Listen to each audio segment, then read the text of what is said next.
Sobat Sema, salam pesona Indonesia. Balik lagi nih di program Bisik, Bincang Asik. Jangan ngaku asik kalau belum nonton Bisik. Jadi pada kesempatan kali ini kalian akan ditemani oleh saya Siti Alia Zahra yang akan membahas salah satu program studi yang ada di Poltekper Makassar, yaitu program studi Tata Hidang. Dan tentu saja saya tidak sendiri, saya di sini ditemani oleh Pak Hasbi selaku ketua dari program studi Tata Hidang. Halo Pak, selamat malam. Selamat malam, apa kabar? Alhamdulillah baik Pak. Gimana kabarnya Pak? Sehat ya? Alhamdulillah, selalu sehat. Nah, teman-teman, jadi Pak Hasbi ini merupakan ketua dari program studi Tata Hidang. Nah, Pak, kan banyak banget nih teman-teman di luar sana yang masih penasaran dengan program studi Tata Hidang. Jadi mungkin Bapak bisa ngejelasin sedikit profil tentang program studi Tata Hidang itu kayak gimana sih, Pak? Oh begitu, penasaran ya? Wah. Penasaran banget dong, Pak. Biasanya kalau penasaran itu semakin banyak keingintahuannya. Iya. Jadi program studi Tata Hidang itu namanya memang yang unik. Tapi kalau kita masuk ke dalam sistemnya di dalam, ternyata prodi Tata Hidang itu dia merupakan sekumpulan ilmu di dalam, sekumpulan ilmu vokasi yang bisa diterapkan di mana saja. Di rumah boleh, tempat kerja boleh, kehidupan sehari-hari boleh, secara sosial boleh, secara bisnis boleh. Jadi program studi Tata Hidang ini adalah life cycle yang sering kita alami bersama, kita kerjakan bersama. Bahkan kalau dikelola secara bisnis juga menguntungkan. Itu Tata Hidang. Awalnya Tata Hidang itu berpikir ya Tata Hidang. Dulu zaman saya kan alumni Tata Hidang. Saya alumni Tata Hidang. Awalnya juga heran Tata Hidang. Apa ini? Ini sekolah atau apa? Saya masuk penasaran. Wah, ternyata Tata Hidang ini ada dunia di mana di dalamnya itu banyak varietas pekerjaan yang dibutuhkan beberapa tahun ke depan. Dan terbukti sekarang sudah booming, padahal dulu belum booming. Orang masih lihat apa itu Tata Hidang. Ini sekolah atau kursus ya. Setelah lama-lama, ternyata ini sebuah sistem. Bahkan pendidikan jenjang lebih tingginya juga ada, bahkan sampai ke dokter vokasinya ada. Kalau dari segi akademik, kalau dari segi praktisi juga, mulai dari ternyata sekolah ini kita ditata mulai dari waiter, kemudian senior waiter, kemudian supervisor, F&B manager, bahkan jadi general manager. Sedikit-sedikit bisa jadi owner karena ilmu sudah ada. Begitu di Tata Hidang. Nah, Tata Hidang ini juga kan banyak varietasnya. Ilmu tentang restoran ada, ilmu tentang minuman ada. Salah satu diantaranya adalah kopi-kopian. Sekarang kan kopi-kopi lagi terkenal ya. Iya Pak, ya barista ya Pak ya. Barista. Nah, itu barista neneknya di mana? Di Tata Hidang, neneknya Tata Hidang. Kalau barista itu adalah salah satu cabang ilmu yang berada di program studi Tata Hidang selain restoran. Nah, di barista ini sekarang lagi ada pecahannya di dalam, pecahannya, ranting-rantingnya. Ada mengenai bagaimana kopi itu, jenis-jenis kopi, kemudian bagaimana memilih kopi yang baik dan benar, ya kan? Kemudian untuk kopi yang sifatnya ini berapa ketinggian, semua ada. Sampai dengan mulai dari roasting kopinya ada. Setelah kopi di roasting, kemudian dibuat lagi kopinya bagaimana. Nah, sekarang kan kita lihat sekarang, orang kan lihat di media itu di berbagai macam membuat kopinya. Tapi kita tidak melihat bagaimana proses kopinya. Di situ ada ilmunya. Tidak langsung membuat kopi, tapi ada ilmunya. Nah, ini baru satu cabang ilmu, belum yang lain. Nah, ini makanya jangan lupa bahwa Tata Hidang itu memberikan warna bagi generasi milenial. Gitu. Begitu sih. Nah, teman-teman, jadi di Tata Hidang ini kalian nggak cuma dapat satu ilmu aja, tapi kalian bisa dapat banyak ilmu yang bisa diterapkan di kehidupan sehari-hari. Ya. Nah, jadi itu tadi merupakan sedikit penjelasan tentang profil dari Tata Hidang. Dan buat kalian yang masih kepo atau masih penasaran dengan program studi Tata Hidang ini, kalian bisa langsung aja cek di Instagram Poltekper Makassar.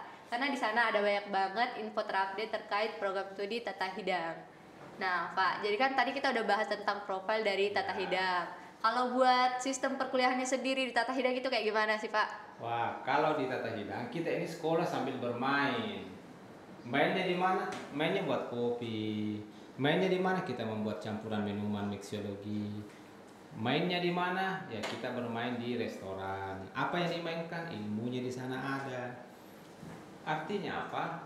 Ya, 70% praktik. 30% buka buku. Setelah kita pelajari bukunya 30%. Oke, bagaimana 30% ini kita praktekkan? Nah, di praktek ini banyak tempatnya di prakteknya, Dek. Di prakteknya kita punya laboratorium praktek restoran. Standar internasional lagi, mewah lagi kan? Iya. Nah, kemudian barista, ada laboratorium baristanya, standar internasional, mewah lagi. Coba cari ada sekolahnya yang standar internasional kan? Wah. Kemudian apa lagi selain itu? Kita berbicara masalah bagaimana ekonominya, ada hitungan-hitungannya, menetapkan harga jual berapa, kan? Menetapkan harga minuman berapa, kosnya berapa. Oh, kalau kita mau menjual minuman segini, berapa sih standar harganya harus kita tetapkan. Seperti itu. Jadi ilmunya ada. Tidak asal membuat, tidak asal meracik Siti, tetapi juga bagaimana mengkalkulasikan secara bisnis. Namanya juga bisnis. Ujung-ujungnya adalah duit kan. Jadi semua harus dikelola secara bisnis kalau kita berbicara bisnis. Dan bisa dipraktekkan di rumah. Kalau ada ilmunya kan, saya di rumah di Siti, di rumah saya. Wah, coba datang ke rumah saya. Kenapa tuh, Mau Pak? kopi? Mau kopi apa? Coba kan. Saya siapkan kopinya. Saya bahkan tidak menyiapkan gulanya. Orang kan biasanya kan saya siapkan gulanya di atas meja. Terserah mau brown sugarnya ada, mau white sugarnya ada, bahkan untuk pemanis alaminya ada. Silahkan bagi yang tidak senang gula, atau sekedar black coffee aja ada semua. Jadi kita di rumah bisa belajar juga. Kita selalu praktekkan. Jadi ilmu ini tidak hilang Siti. Selalu melekat karena selalu kita praktekkan di mana saja. Seperti begitu. Begitu juga di restoran loh. Di restoran juga begitu. Kita itu belajar di restoran bagaimana melayani tamu. Bagaimana menangani tamu kalau dia komplain. Nah, ada salah satu ilmu yang di restoran yang tidak sembarang orang masuk. Bagaimana mencatat pesanan makanan minuman. Coba bayangkan di sini kalau seribuan atau ratusan orang masuk di restoran. Bagaimana kita mau tahu siapa makan apa? Dia makan di meja berapa? Apa pesanannya? Dia duduk di mana? Nah, coba kalau makanan itu keluar, masa kita mau berteriak, "Woi, yang pesan makanan ini siapa?" Nah, di situ ada ilmunya lagi di situ. Nah, kalau orang profesional di situ, yakin saja anyway, anytime Anda digunakan di mana saja pasti dibutuhkan. Karena ini adalah ilmu yang sangat spesifik. Begitu Desa Siti. Nah, teman-teman, jadi ilmu dari tata hidang ini gak cuma bisa dipraktekin di kampus saja, tapi bisa juga dipraktekin di rumah ya, Pak ya? Iya. Nah, kalau lanjut nih, Pak, kalau buat kelebihan dari program studi tata hidang ini tuh apa aja sih, Pak, yang membedakan program studi tata hidang ini dari program studi yang lainnya yang ada di Polteknik Makassar? Kalau kelebihan kan masing-masing program studi mempunyai kelebihan. Tergantung tempatnya di mana. Kalau di hotel, kelebihannya kebutuhan tenaga kerja akan restoran, akan barista itu lebih banyak yang dibutuhkan dibanding yang terserap. Udik kan? Kalau sekolah lain itu mungkin tempat lain mungkin pelamar 5 yang dibutuhkan 1. Kalau di sini pelamar 5 yang dibutuhkan 10. Coba ngambilnya dari mana coba? Nah ini makanya jangan bertanya kemana alumninya semua. Ya ada yang kerja di luar negeri, ada yang kerja di tersebar di mana-mana sehingga kita merasa bahwa kurang di mana ya orangnya. Nah ini sekarang bukan karena tidak ada alumninya ya, tetapi kebutuhan daya serap bekerja lebih besar dibanding yang diterima. Seperti itu. Jadi kalau misalnya 3 yang disediakan pekerjaan, ya yang mendaftar cuma 3, yang 2. Selebihnya kemana ya masih kurang, kita butuh. Nah prospek ke depan memang itu yang kita butuhkan ya, Siti. Seperti begitu. Terus kalau buat prospek kerja setelah lulus dari program studi tata hidang ini tuh apa aja sih, Pak, kalau boleh tahu? Kalau prospeknya jangan lagi berbicara prospek. Sebelum selesai sudah diterima bekerja. Coba, ini kan banyak adik-adik mahasiswa ya. Dia sementara link MS link and match, kesepadanan dan keterpaduan.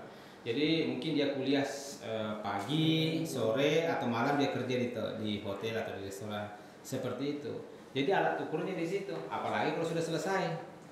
Nah jadi banyak mahasiswa kita ya sekarang ini tidak usah ditanya, tidak usah bilang kemana kamu kalau libur, tidak, mereka kerja.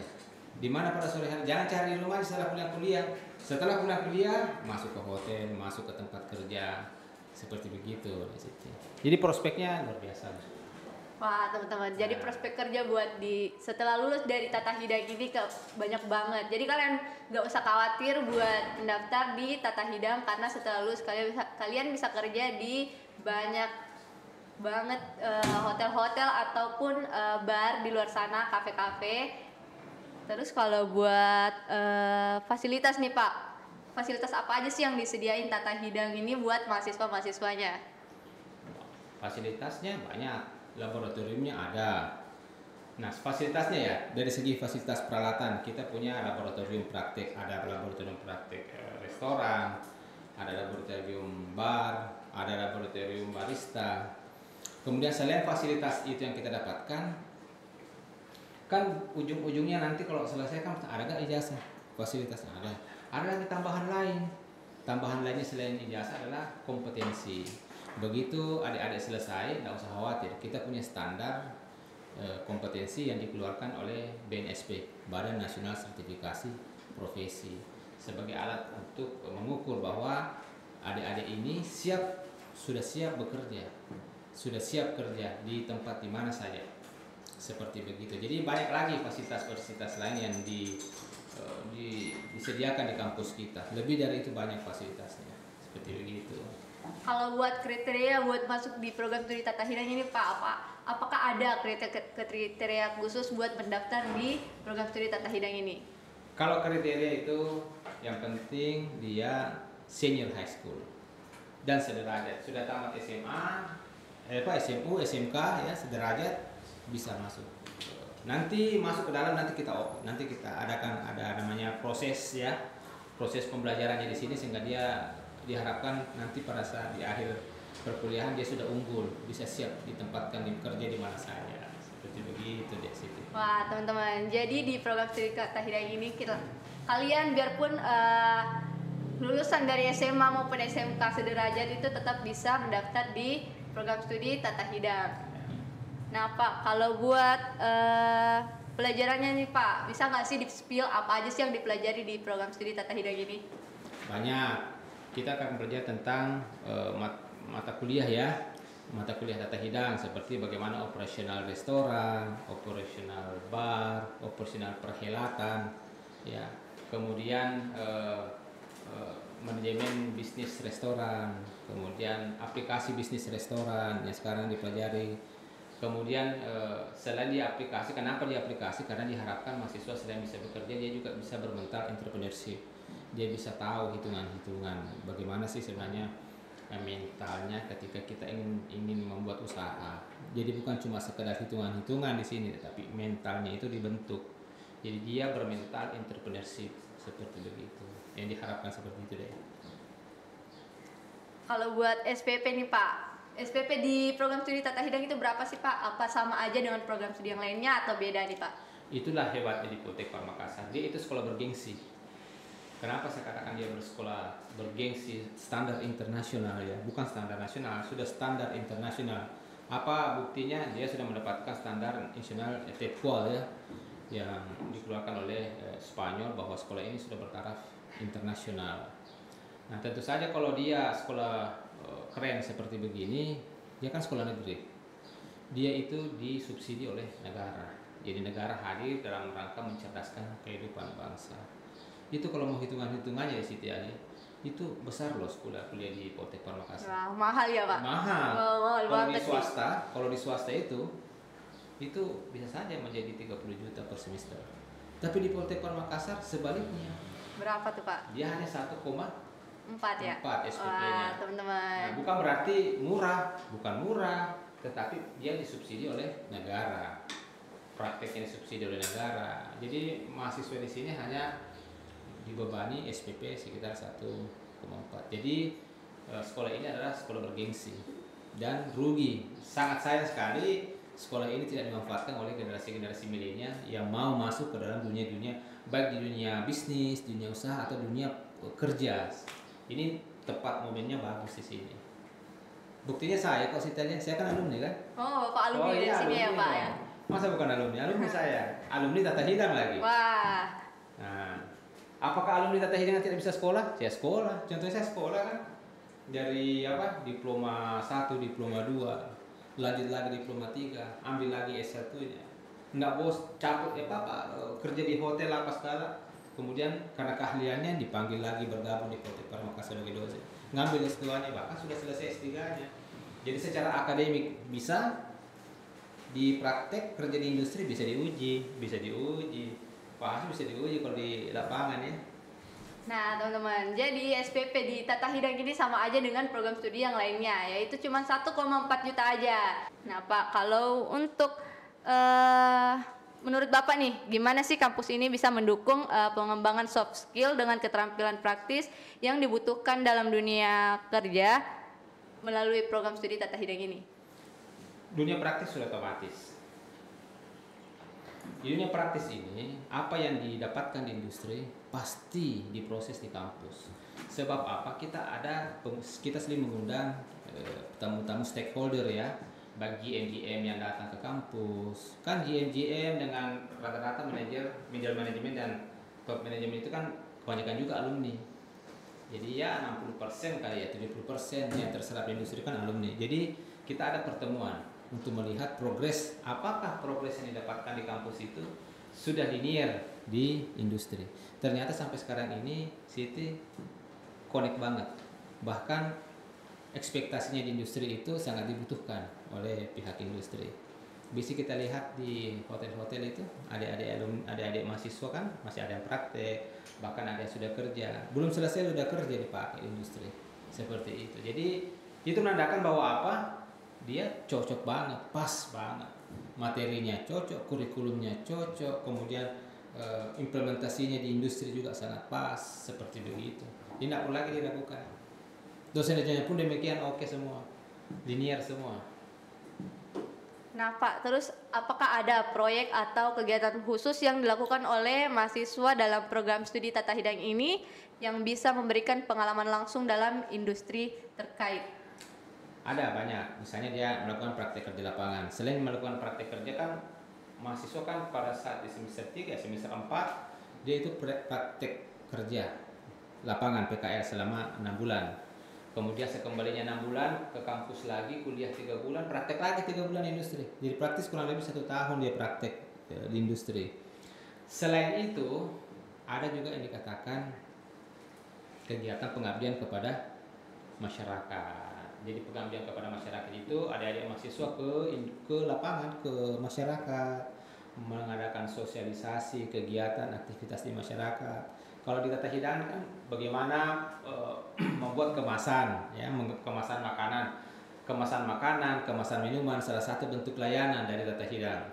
Jadi bukan cuma sekedar membawa makanan ke restoran, tidak, di lingkungan pun dikemas itu makanan supaya dia hygiene, sanitasinya bagaimana, tampilannya bagaimana, agar supaya menarik untuk pelanggan. Kan ada yang dikatakan take away ya, pesan antar kan. Nah di situ hadir di dalam restoran supaya kelihatannya kemasannya bagus. Nah itu diadakan lagi sosialisasi kepada masyarakat di daerah-daerah. Misalnya orang datang berkunjung ke Kabupaten A, masa cuma makanannya bagus tetapi hanya dikasih beli cuma di kantong-kantong plastik. Nah di situ hadir memberikan sosialisasi gimana kalau dikemas makanannya supaya kelihatan cantik, seperti begitu. Jadi ada pengabdian pada masyarakat. Nah terus nih Pak, kalau kolaborasi dengan industri atau komunitas terkait ini tuh gimana sih bisa membantu meningkatkan pengalaman belajar bagi mahasiswa dalam program studi Tata Hidang? Ya, di situ kita di kampus ini biasanya kita ada undang orang industri hadir di kampus melakukan kuliah umum. Ya, kita menghadirkan GM ya, top level manajemen. Kita hadirkan juga kepala dinas pariwisata dan semacamnya, sebagai bentuk wujud bahwa korelasi antara dunia kerja, kemudian kerjasama antara instansi terkait itu ada melalui kegiatan-kegiatan di program studi. kita adakan setiap tahun sekitar 2 kali dalam setahun, adakan kuliah umum. Kita mengundang itu, kadang alumni kita undang yang sudah sukses di lapangan, membuktikan bahwa bagaimana, apakah betul ilmunya sudah sesuai dengan apa yang didapatkan, kita undang. Atau misalnya ceramah umum yang diadakan oleh Kepala Dinas Pariwisata atau asosiasi-asosiasi yang terkait, asosiasi barista, kita undang untuk melakukan pencerahan di kampus. Seperti itu wujud silaturahim kita dengan pihak industri deh. Sekitar begitu. Nah, teman-teman, gimana? Udah jelas ya pembahasan kita kali ini terkait program studi Tata Hidang. Kalau misalnya masih kurang jelas, kalian bisa langsung cek di Instagram Poltekpar Makassar. Karena di sana ada banyak banget info terkait program studi maupun pendaftaran yang bisa kalian lihat langsung di Instagramnya. Nah, Desiti, ini ada saya sampaikan kepada pemirsa nih. Apa tuh, Pak? Ini dari saya ya.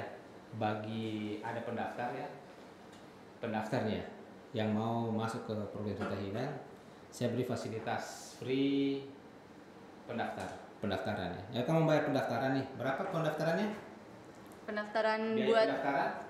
Biaya pendaftaran itu 250.000, Pak. Nah, kalau Pak Hasbi kasih deh, bisa free. Tapi sebelum mendaftar ya, hanya 10 orang. 10 orang Pak Hasbi kasih free untuk pendaftar ke Tata Hidang. Ya.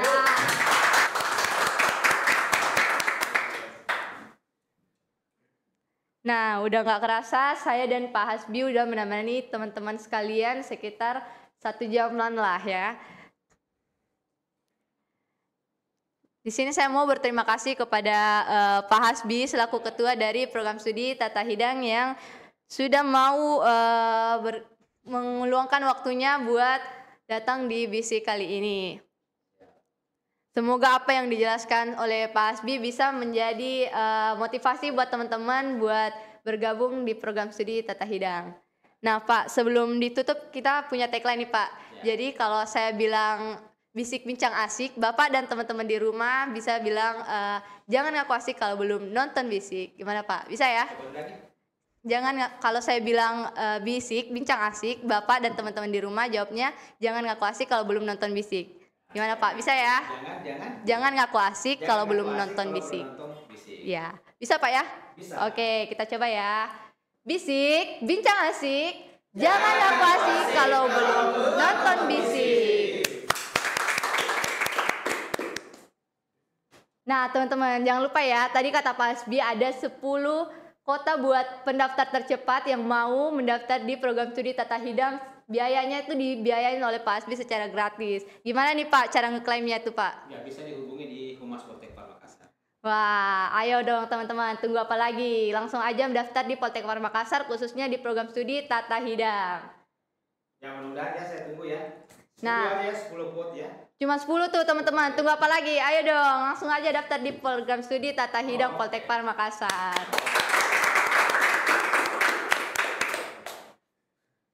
Saya Siti Alia Zahra pamit undur diri, sampai jumpa di BISIK Bincang Asik selanjutnya. Bye. Bye.